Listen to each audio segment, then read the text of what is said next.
হে everyone, good afternoon. তো কেমন আছো তোমরা সবাই? তো আজকে দুপুরবেলা খাওয়া দাওয়া করার পর ভাবলাম যে দিদির বাড়ি থেকে বেরিয়ে আসবো। তো আমরা দুজন বেরিয়ে পড়েছি স্কুটি নিয়ে। তো ঠান্ডাও পড়েছে, তার জন্য জ্যাকেট ট্যাকেট নিয়ে নিয়েছি। আর এদিকে আমি যাচ্ছি গ্রামের রাস্তা ধরে।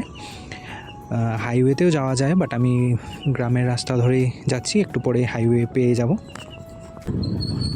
আর এদিকে আমি পৌঁছে গেছি হাইওয়েতে, আর এটা হচ্ছে গুয়াহাটি যাওয়ার রোড।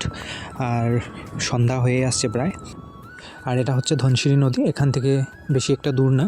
তো আমরা প্রায় কাছাকাছি চলে এসেছি। আর আমি এসে পৌঁছে গেছি নুমলিগড় টাউনে। নুমলিগড় টাউনের থেকে খুব দূরে না, মাত্র 5 কি 10 মিনিট লাগবে দিদির বাড়ি যেতে। তো আর এদিকে আমি চলে এসেছি একটা হোটেলে, কারণ মিষ্টি কিছু একটা নেব। আর আমি ভাবলাম যে ঘুগনি বানিয়েছে, ট্রাই করি। তো ঘুগনিটা সেদ্ধই হয়নি। যাই হোক, এদিকে মিষ্টি নিয়ে আমি চলে এসেছি দিদির বাড়ি। চাটা খেয়ে আবার বেরিয়ে পড়েছিলাম যে চিকেন আনতে যাব।